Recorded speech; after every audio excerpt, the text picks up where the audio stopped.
And now the child questions his father. If the child is not yet intelligent enough to ask, the father teaches him. How different is this night from all other nights? On all other nights, we either eat chametz or matzah, but tonight only matzah. On all other nights, we eat vegetables, but tonight we have bitter herbs. On all other nights, we may eat roasted or cooked meat, but tonight only roasted. On all other nights, we dip once, but tonight we dip twice. Okay, so what is this? Somebody tell me the Aramaic. Für Kasha is the Aramaic. That's Yiddish. Oh, that's Yiddish. Okay, so tell me the Aramaic. Uh-huh.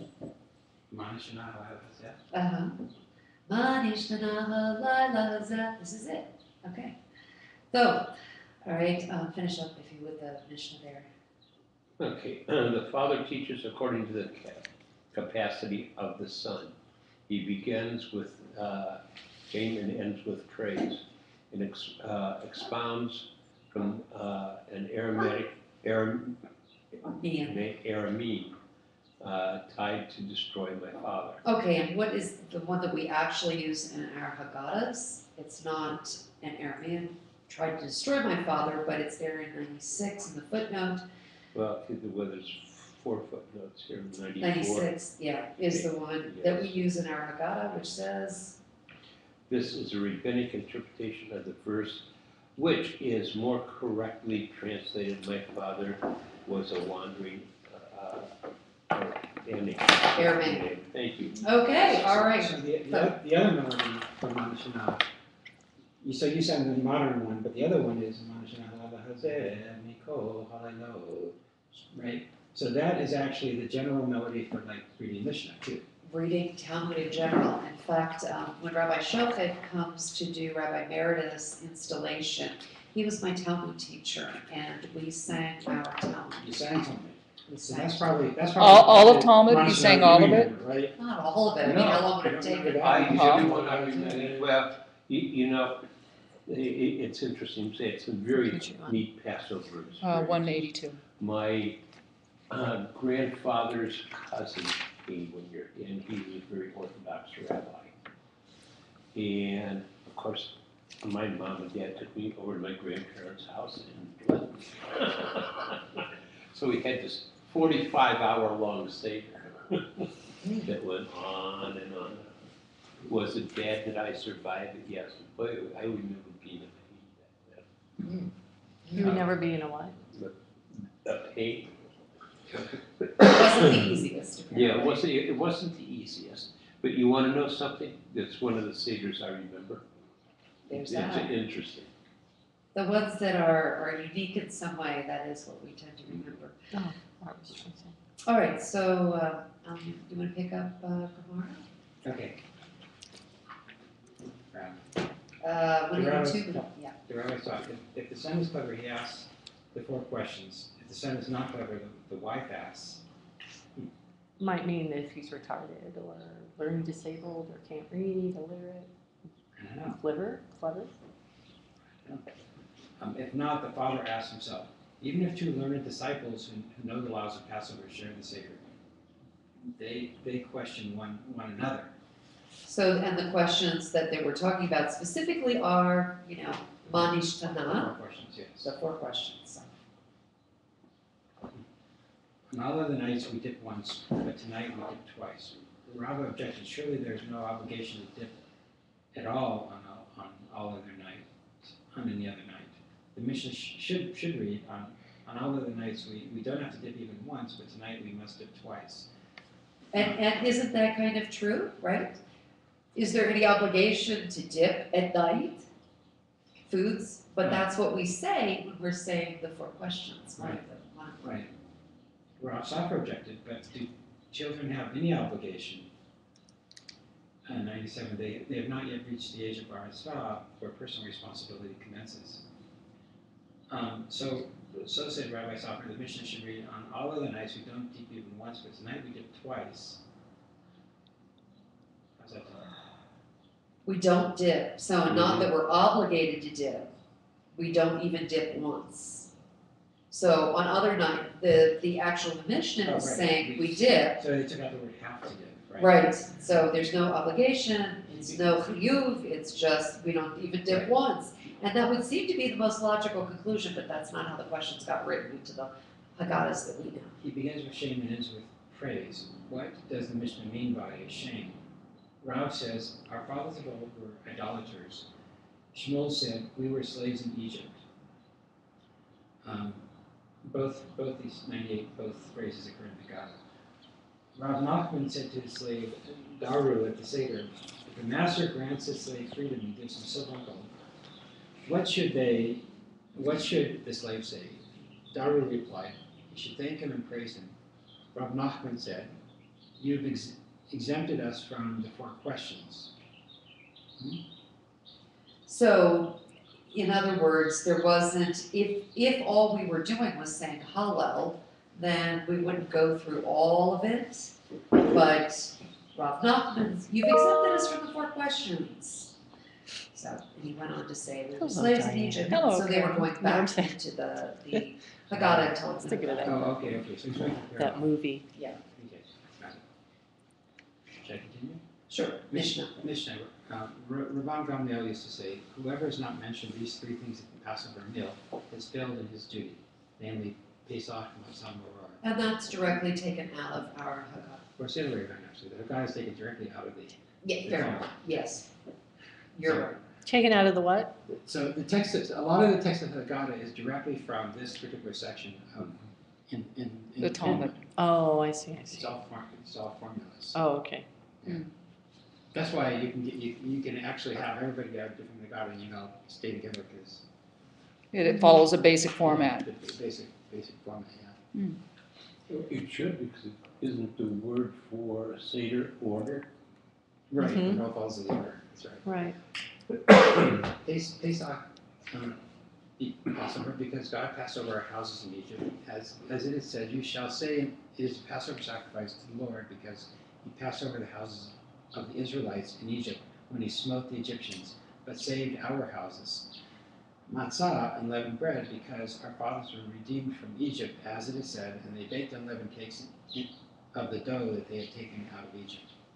Maror, bitter herb, because the Egyptians embittered the lives of our fathers in Egypt, as it is said. Ruthless, they made life bitter for them when harsh labor at mortar bricks and with all sorts of tasks in the field. And So then- we know, now we know the symbols and the reference back to Torah for these. In every generation, you should imagine that you yourself had come out of Egypt, as it is said, and you shall explain to your son on that day, is because of what the Lord did for me when I went free from Egypt. I think the other significance of that is we were not only there on that day, but then whatever it is, 8 days later, 12 days later, whenever the revelation on Sinai. I mean, whenever the whole 40 years we were all there,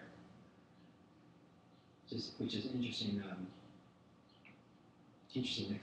existential thought experiment. And What would we like to schlep around people in a desert for 40 years, or what part of that no, are you thinking? just the fact if we were there or not. But it also raised the question, the convert is supposed to also consider himself as being there, right? All the souls that ever have been were at the time of, Matan Torah, or the giving of Torah, at that Right. point. That's an interesting thought, that all the converts, but I don't think I consider that their souls were there at that time. No, but That's what the it tradition. says, that's a tradition.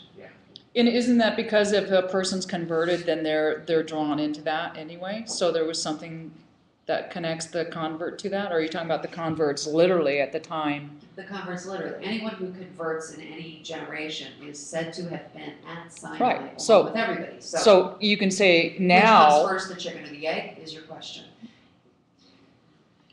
No, I don't see No. that. I'm saying that I'm understanding that you're saying that even if they convert in 2012, they were still there. Correct. Yeah. Yeah. Yeah, that's exactly what she's saying, and she's saying that I'm asking a question that she's saying. That's the tradition. Mhm. Right. So basically, people that convert, Always do their. We're always apart. It's sort of, no, Right. I think it happens at the moment of your conversion. So, you know, the moment you come out of the water, suddenly. then you have time all this collapses. You have all this new experience in your. But in your soul. there, to say it that way, then how would you explain the yearning of the neshama prior to? So you have to assume that it occurred pre-Gilgul, coming into this This incarnation. carnation. So they happened to be born in a different religion. They came to believe Judaism is a correct path. They worked on their conversion and then, went back to where they were at some, Okay. neshama level, right? That explanation doesn't resonate with me though. So Well, does the I- fact So- that your souls were there at the time resonate with you? So Alan, you're saying it's like a walk-in. We existed until we converted, and then once we converted, we became a part of the soul body of the Jewish nation. Well, that would be also accurate in a different form and fashion. But not as far back as at Well, Sinai. No, it's they're saying that time collapsed, that time ceased to exist. Well, the soul transcends time. It all exists, past, So present, and before the future soul- simultaneously exist, that we were there at that moment Yeah. as we are But here in that this moment. happens- But I believe that happens at the moment of your conversion. That your soul The wasn't moment there you back come at into the water, at your Sinai. soul Maybe- does this thing and suddenly I see. includes that experience in your soul's experience. Like walking in, like waking up. So if it happens at the time of your conversion, then you'd still been at Sinai. Yes, Well, I yes. don't know. You have this revelation somewhere in your mind. There's no consequence still, You want me to go check them? because time, I'm kind of thinking, I think I'm on more his page, that if you're converting in 2012, your soul wasn't back at Sinai. Is that Why what you're not? saying? no, I'm saying that it occurs at the time that you're, That you're converted. The time that you convert your soul is at Sinai, yes, but prior to your conversion, your soul wasn't at Sinai. Well, you have to assume that it's for the argument that your soul pre-existed you.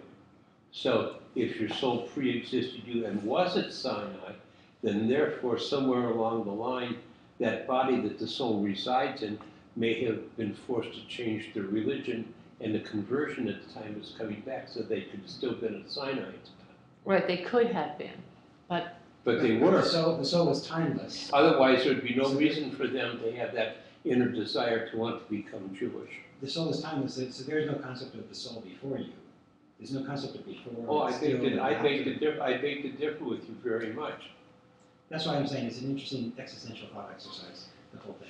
And on that wonderful note, we'll move back to, that is why we must thank, praise, glorify, exalt, honor, bless, acclaim, and laud the one who performed all these miracles.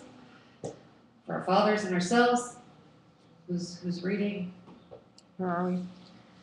Somewhere. I thought we around- were near after Matzah. He brought us from slavery to freedom, from anxiety to joy. From mourning to celebration, from darkness to great light, and from oppression to redemption. So let us say hallelujah.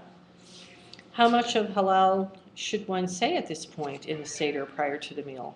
The school of Shammai said, as far as a happy mother of children, but the school of Hillel said, as far as the flinty rock into a mountain. What's that? Flinty rock into a mountain. That's a reference from Psalms, and we could indeed look that up if you have an interest. So the question would be, how much of Hallel are you reciting? So Shammai is saying you only have to recite up through Psalm 113:9, but Hillel is saying you need to actually recite a little bit more. You need to go up to 114:8. And I believe Hallel is like 111 to 115, thereabouts. You conclude this part of the Seder with the blessing of redemption. Rabbi Tarfon said, you say, he who redeemed us and redeemed our fathers from Egypt, but do not end with the formula of blessing. Rabbi Akiva said, you say, so may the Lord, our God, and God of our fathers, bring us to other seasons and festivals in the future in peace, with joy in your rebuilt city and gladness in your service, and may we partake there of the Passover and other sacrifices. Blessed are you, O Lord, who has redeemed Israel. It's 113 to 118. Hello. Okay. Gemara. Rava said, you need to say, and he brought us out from there. Rava said, when you come to the 3 items specified by Rabban Gamaliel, you should raise the matzah by way of demonstration and raise the bitter herb. But you need not raise the meat. Indeed, if you raised the meat, it would look as if you were eating sacrifices outside the temple. Okay, why is that? We actually point to, whatever, here's the Because It's not on or here's the matzah, whatever. It's raising the what meat we're talking has something to do with the sacrifice. about. Exactly, the wave. But what's interesting is I had a footnote in a Haggadah that said, you point to the matzah, or you raise the matzah, you raise the bitter, but only point to the meat. I've always wondered why. Why? Yeah. So, yeah, the wave, I was part of the sacrifice and stuff. Watch out for those. Macadamias. They're very happy for Okay, now we've got that one lovely little piece of hermeneutical logic coming up. Who's reading? Rav Acha. Rabbinic legislation. Rav Aha bar Jacob said, a blind person is exempt from the obligation of Haggadah, telling the story in connection with Haggadah. It is written, because of this, Exodus 13:8, and in connection with the rebellious son, it is written, this son of ours, just as there the blind are excluded, so here the blind are excluded. So how can a person who's blind be obligated to take part in the Seder? That's the question. And at least Rav Acha bar Yaakov is saying They're that excluded. they're excluded because of what? What hermeneutical logical formula piece is he In doing? connection with the rebellious son. Okay, what specifically? Specifically, what word are they looking Row at? A, Actually, no, this. Zot, Zay, zot, or zeh. Yeah, because of this. This. So they're using the Gezerah Shava. They're pulling, like we had last week, Yom and Yom. Yom and Yom were put together so we could actually learn out from that a new construct, that the day of incoming of the exiles is as great as the day of creation. So Yom and Yom were put together.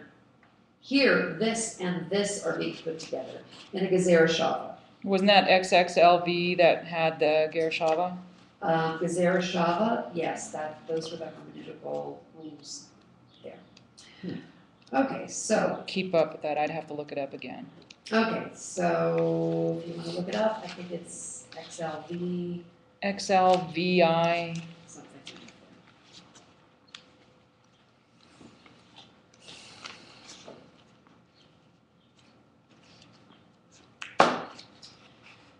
Rules of interpretation, XLI.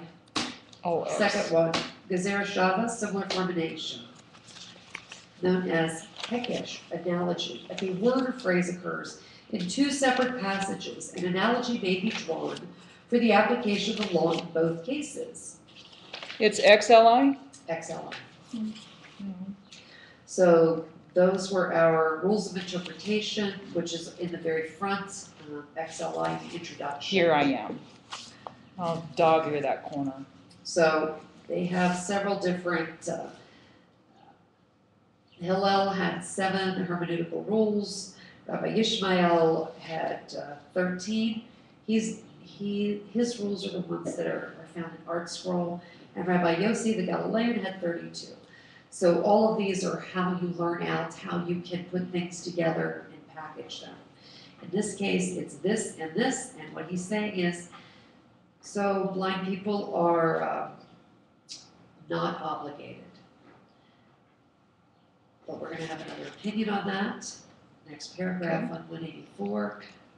How can this be? Didn't Maramar say, I asked Rab Yosef's disciples who recited the Haggadah in his house, and they told me Rab Yosef himself did so, And when I asked who recited the Haggadah in Rabbi Sheshet's house, they told me Rabbi Sheshet himself did so. Okay, so in one of these, I'm not sure which one was blind, so that's what he's using as a proof.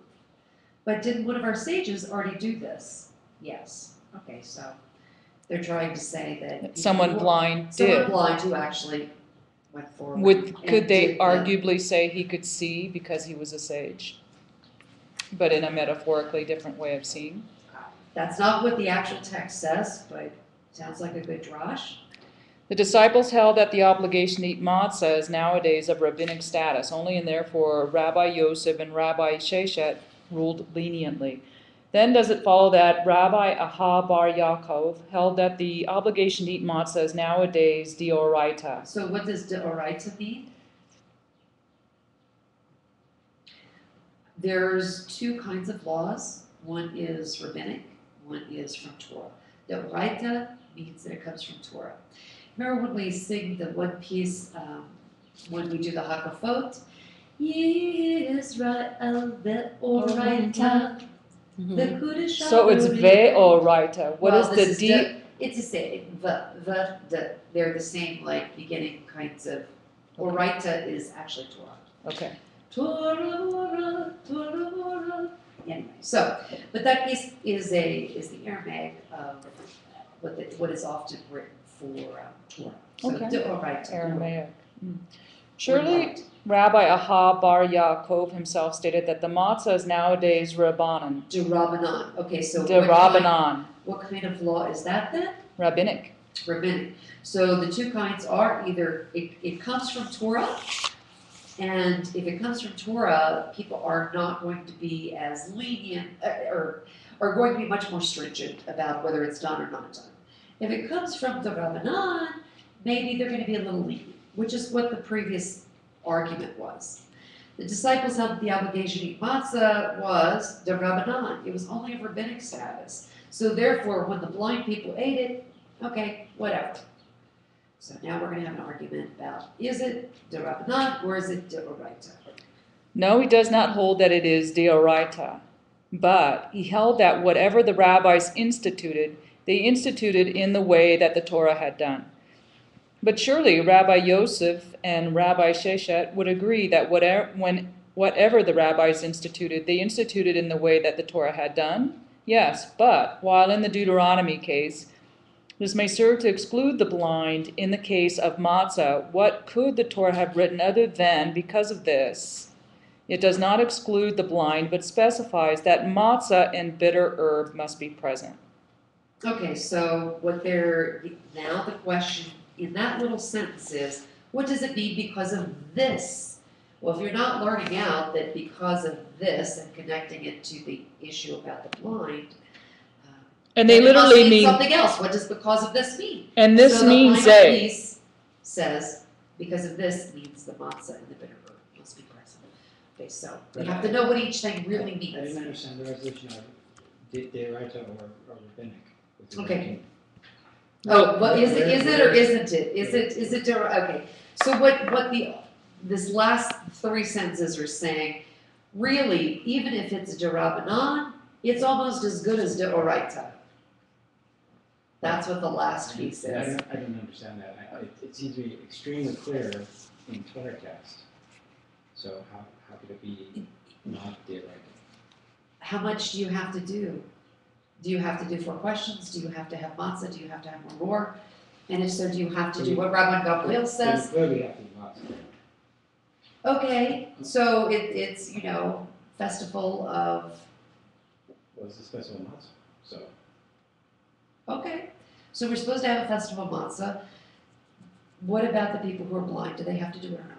Because they can't point to things and say, this is, although arguably they could, right? Okay, I can feel that this is more, I can taste it, I know it's more. I can now point, even though if someone was blind, they could do that, right? So does a blind person need to do the Seder or not? I Are they being- don't know if that influences the point of whether or not observance of eating matzah is devout time or deoraita. Well, it would be Doraita because we actually have. But there's so many little pieces that are learned out from this. It's not just one package. Got it.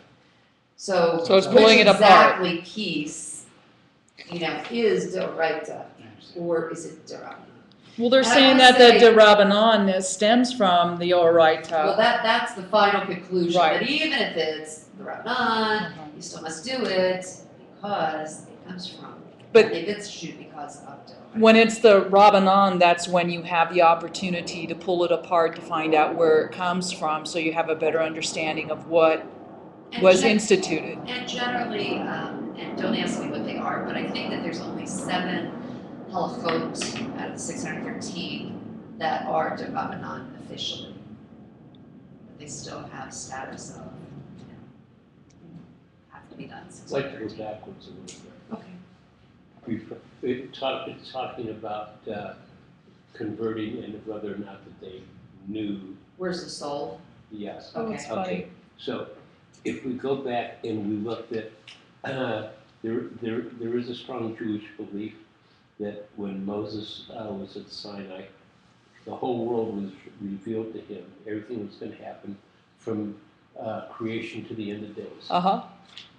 Okay, so if you believe that, then, and also add into the fact that when we bury someone, we bury them so that their feet are facing towards Jerusalem. And we also say that when someone passes away, that their soul lives on. Then therefore we have all these souls that are out someplace. And even the souls that haven't, that may not have ever been in a human body. So therefore, someone who converts to Judaism, because all those souls had to be also present, based on my last argument, at Sinai, they just may have not known at the time or for other reasons lived another life. Okay, so I'm not sure what exactly you were They're saying saying with regard There's to. no reason that their soul could, that feeling, even though they were a member of another religion for part of their life. In It doesn't this mean lifetime. Right, and that they didn't have that yearning to return to Sinai. All true, but let me just I I guess digress here for just one moment. All right, so I'd say that's true for some, but not for all. And No, it's totally, there's no way that we're gonna have another right answer. We can speculate, we can talk. I have spoken to some converts and they say, I just walked into a temple and felt at home. And that's because where they knew that's where they and belonged. that's where I'm saying that maybe what you're saying about their soul may have been at Sinai and that they're returning back, but then I'm And not if so someone sure I would believe that If for someone everybody. converted just to get married, they may have converted outside, but they never converted inside. So you're talking about people that actually convert from the inside. You- By their own and- personal and- motivation. That's the only way you can convert. If it's not from your soul, And in Then- some cases, then when there's no reason at all to convert. let me just sort of throw this information into the mix, okay? So souls are not singular. Right. So they're kind of like layered cake. We've got nefesh, ruach, neshama, chaya, and yechida. Chaya and yechida are sort of like our parts that are always connected to God. The collective unconscious, our intellectual soul, our emotional soul, our nefesh, body, soul. So all of these pieces are parts of the Jewish construct of soul. So I'm not sure that we actually have, there may be some information somewhere about which part converts, when a person converts. Generally, we think of tikkun being a rectification. And the rectification, if perhaps all of parts of one part of the soul is rectified, then the person's working on the next level, and then the next level, and then the next level. Well, if you go to the one just above, yeah, Fire. Higher. high, then in the subconscious, like you say, when someone walks into a synagogue, for them or they're another religion, they really felt at home. That was in their subconscious all along. Well, that would probably be their emotional section. This is our collective, I should say, collective, subconscious, unconscious, the collective one. And that's The part that is connected to each of us. Yeah, but that's where it would have been. Okay. Well, wait a minute, each of us as Each people of us Jewish are or connecting connected. all our souls. All of our souls are connected. It's like one large soul body, is that what you're Right. saying? Mhm. And from Correct. that one large soul body, you have many components to the whole. So when you have 600,000 people that were at the mountain, 600,000 souls, then that could be millions of people. But it doesn't mean it was 600,000 people. You You don't get a one for one on any of this, right? Right. Like, one person has Right. all of this. Right. They may have more, they may have less. Right. There's actually additional parts which I didn't talk about. And that can actually, So, which is a whole other piece. This is a simplified version, okay? so that can actually encompass all the different Kindergarten layers. version. Sorry, it's not so kindergarten, it's not so easy, seriously. All right, so did we address your comment? Actually, I think there's no real answer, the way you said it before, we're not really gonna know. Well, because there's no way to go there and turn around and come Yeah. back and say, hey, but there are a lot of people that believe in reincarnation, because where would your soul go? Before the end of days and you're resurrected, what happened? Where is your soul? Does it come back to you? All of these questions we could Ponder. ponder, deal with, look at if we want to digress. We could do and a go class. We could do a class on the soul. We could do a class on Gilgal. I think the soul would be more than one class. Another complication is, what about individuals who stop becoming Jewish? So what happened to their soul and what happened to their Sinai experience? Well, the classic one that we think of is Achmer, when we read that, The heretic. the book, Right. The Heretic. Right, so Achmer was the one who taught Meir, and Meir's like calling to him, and he's going beyond the Shabbat boundary. Meir's saying, come back. And Achmer's saying, done, right? He was a sage, and yet he, chose a different. The Israeli Supreme Court recently in the last 20 years, has ruled on who is not a Jew. And Officially, if you become a Jew for Jesus, you are no longer a Jew. You're not eligible to enter Israel in the regular term. Interesting. It is. Yeah. Where was their soul back in Sinai? Yeah, that's I'm an saying, interesting I philosophical think- question. It's kind of, we all have to come up with codes, so when we die, then we contact each other. We contact each other for the living and figure it out. Say, hey, we know what's going on up here. One of those- Like Houdini did. It's one of those difficult topics when you live in a state that was founded for Jews and not allow religion to enter into legislation. It's a tough job, and and most of the people that complain about Jews that complain about Israel is where religion has entered into government. it's not an easy thing. Speaking of It's a which, tough place to moving be. on to the fourth tractate, Shekalim, the annual temple tax. Who's that? Is that you, Mike? Yep, that's Mike. My soul's in another place right We'll ask it to come back and settle down and Give us the just, code, Mike. Yes. I'll have a code. By- take a few deep breaths so you're all here, all 5 or 10 parts or whatever. By the late Second Temple period, there was a substantial Jewish presence throughout Rome and part of then. Parthian. The Jerusalem temple was a focal point of Jewish identity, and the link was expressed through the annual remission of half shekel as a per capita tax for its support. Roman had their eyes on the money after the destruction of the temple in 70. Vespasian.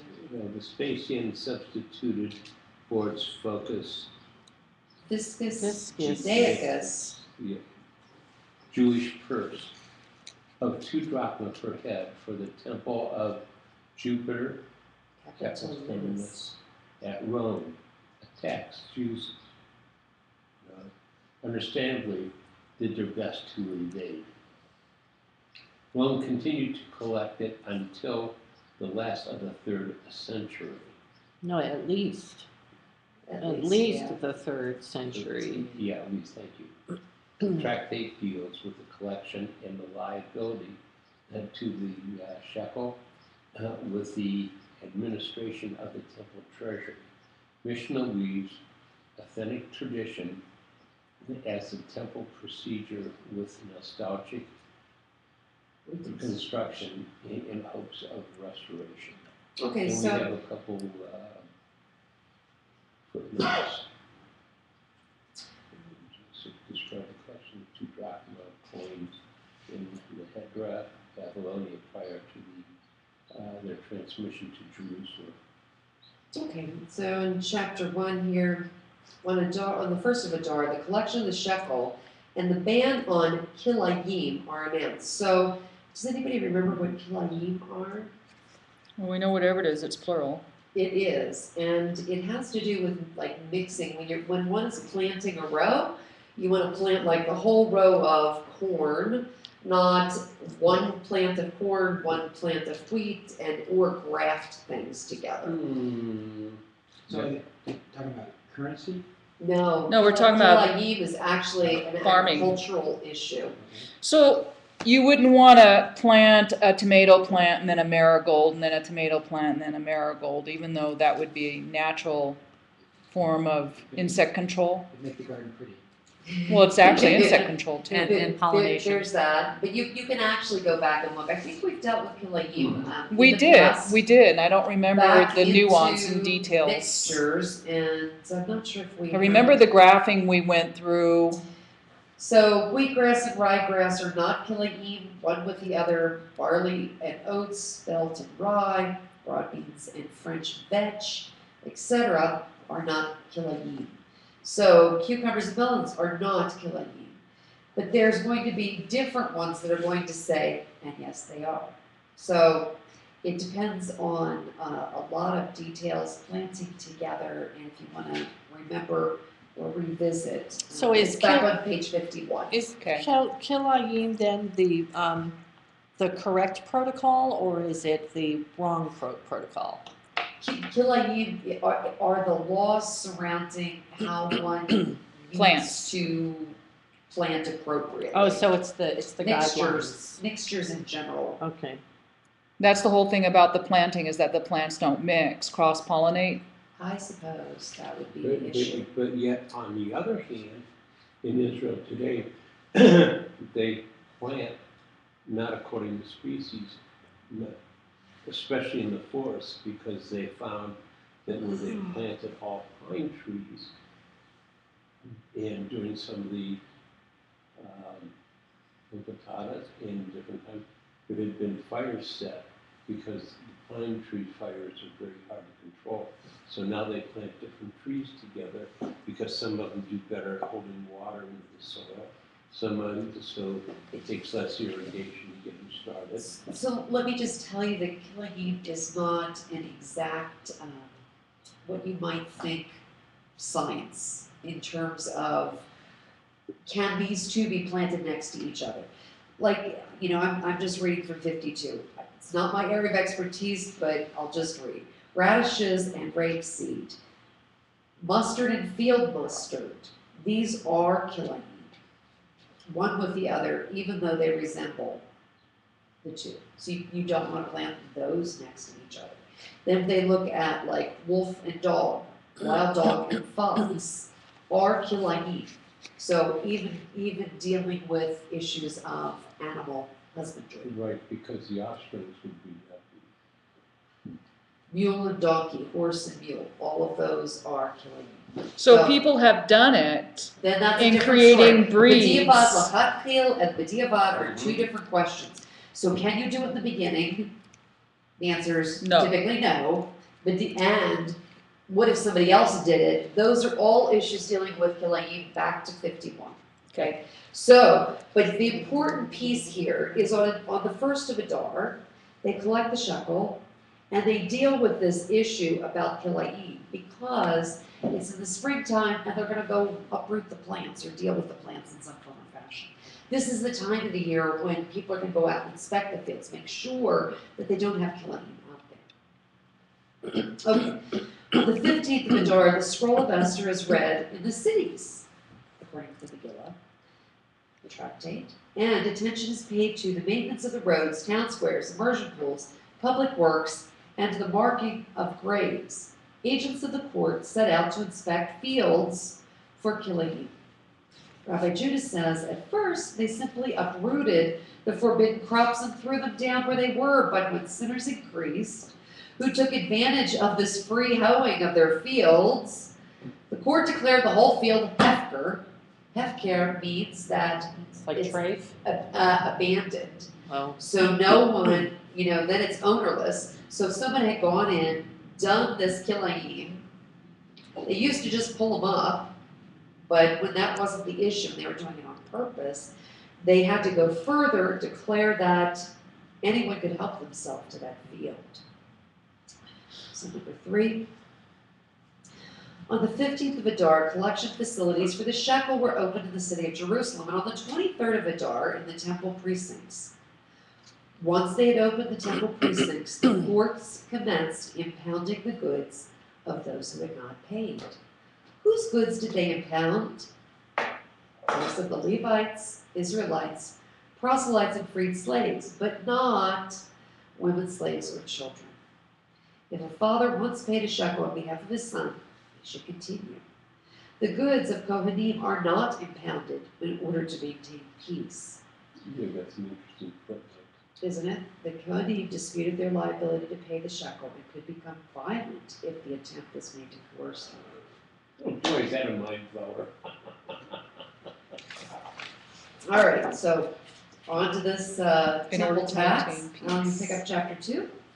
If someone hands in money and says, this is for my shekel, the school of Shammai say, any excess will be used for free will offerings. The school of Hillel say, the excess is not consecrated. If he said, take my shekel with this money, both houses agree that the excess is not consecrated. What does that mean, to be consecrated? So if it's consecrated, it can only be used towards the temple, right? So if a goat becomes consecrated, it must be used at the temple. One can't say, oh, well, I consecrated it yesterday, but today I'm going to take it and shept it. So once it's consecrated, it's then basically... Just like we covered with carrying the knife. You can carry the knife on the goat until it's consecrated, but it can't be consecrated and carry And the then knife carry. on. He said this money is for a sin offering. Both houses agreed that any excess would be used for free will offerings. But if he said, I'd like to make a sin offering to be paid for out of this money, both houses agree that the excess is not consecrated. Rabbi Simeon said, why is there a difference between the shekel and the sin offering? It is because the shekel is a fixed amount, but the sin offering is not a fixed amount. Rabbi Judah said, the shekel does not have a fixed value either. When Israel returned from exile, they brought half darkonot. Later they brought half selas, then half tivaim. Finally, they wanted to bring half denarii. Rabbi Simeon replied, even if they all bring an equal amount at any one time, whereas one person brings a sin offering that costs a selah, one may bring one worth 2 selahs and another one brings one worth 3. Okay, so they're saying that over different periods of time they use different currencies. And according to the footnote at least, they were in declining value. Oh, interesting. So the only one I recognize is denari, which Mhm. is the that's And a Roman. stella. Stella, is that a Roman currency? No, it was actually, I was gonna say Babylonian, I think we do have some issue. I think in we've our covered index. Teva'im too.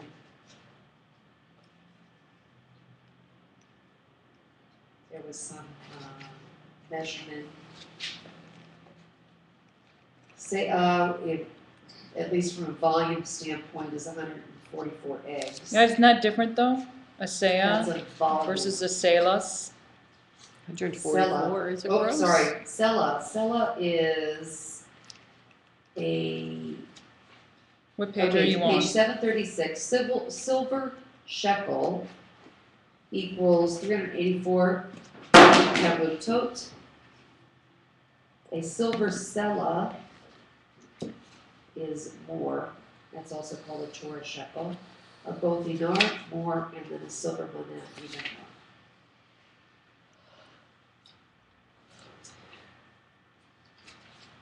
And the previous page, which is appendix 3 on page 735, talks about brutas, isars, Indians, ma'az, etc. And a dinar and a zuz. And they are measurements for how many brutas are they. Silver dinar or dinaris is 192 brutas. In fact, you can still buy a bruta online if anyone is so inclined. Now, why would we want a Peruta? I'm just pointing out. Well, They in- exist. I but don't what know that kind- the Is other it, ones is do. it considered a Israeli denomination of antiquity?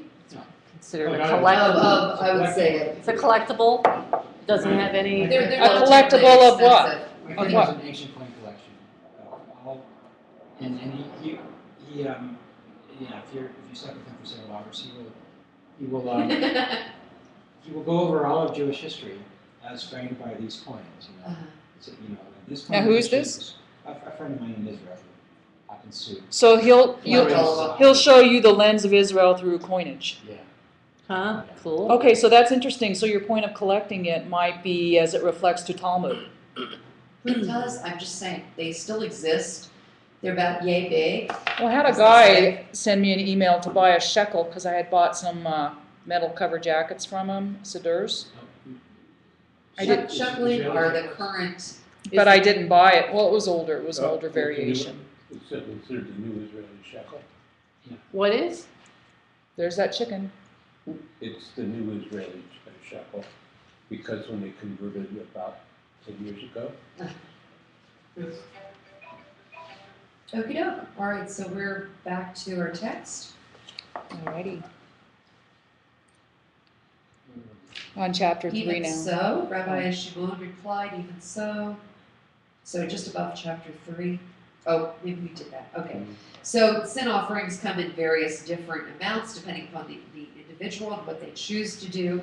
And then now chapter 3 itself. I think maybe Karen then. Yeah.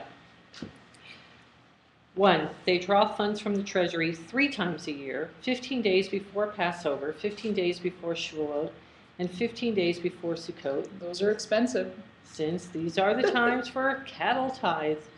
This is Rabbi Akiva's opinion, but the Ben Azai said 3 times were 29 Adar, 1 Sivan, and 29 Of Av. Rabbi Eliezer and Rabbi Simeon say 1 Nisan, 1 Sivan, and 29 Elul. Why not 1 Tishri rather than 29 Elul? Since 1 Tishri is the New Year festival, and it is not possible to tithe on the festival, they advance it to the 29 Elul. So on Rosh Hashanah, one doesn't tithe. Prior to it, that's why they're saying move it back a day, and that would be the appropriate time to tithe, right before Rosh Hashanah.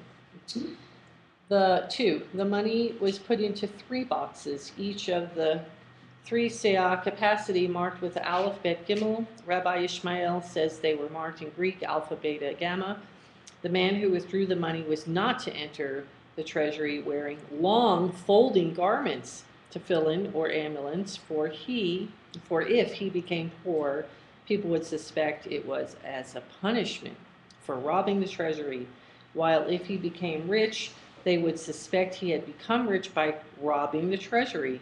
For a person should show himself in the clear before people, just as he should show himself in the clear before God. As it is said, you shall be clear before the Lord and before Israel. Numbers 32:22. And you will find favor and approbation in the eyes of God and man. Okay, so what are they saying about the guy who's going into the treasury? He should be transparent, so nobody thinks where he's getting his money from is dubious. Right, right. What I find very interesting is in sentence number 1, or the paragraph, the first paragraph, about the not tithing, but traditionally in a lot of schools like Rosh Hashanah, the president gets up and they make a speech for Tzedakah. money, to keep the shul going from major time, whether it's Orthodox to Reform. True. And why that- some do their appeal in Kol Nidre, which Right, is a tough. And why It's a that tough time one. of year? Because everybody's in the shul, and they can buy and they capture Of course, captive audience is a good. It's Way. marketing. It's modern day marketing. Okay, so we're on 3. 189, 3. Members of Rabban Gamaliel's family would enter holding their shekel between their fingers. They would throw it down in front of the collector, who would push it into the box. Before drawing funds from the treasury, the man who drew the funds would say to those present, "Shall I draw?" They would say to him 3 times, "Draw, draw, draw." 4. When he drew the first boxful, he would cover that part of the coffers with a leather spread, and likewise for the second. But he did not cover after the third withdrawal, in case he forgot and inadvertently drew from what had already been drawn from. The first boxful was withdrawn on behalf of the people of the land of Israel, the second on behalf of its walled cities, and the third on behalf of Babylonia, Media, and distant lands. And if you could pick up the footnote there. The money was mainly spent on the purchase of sacrifices, and these were offered on behalf of all Israel. Yeah, I was wondering what they were going in there 3 times and grabbing the money Well, for. they're major holidays. So that was at least the timing on it. But somebody had to take the money out too. There was also giving it in, but what was it used for? Okay, so we'll end there and pick up with chapter 5 next week. So, On Shekalim. so when And you then we're want, gonna move to Beit Saw. It's so exciting. so when do you want the last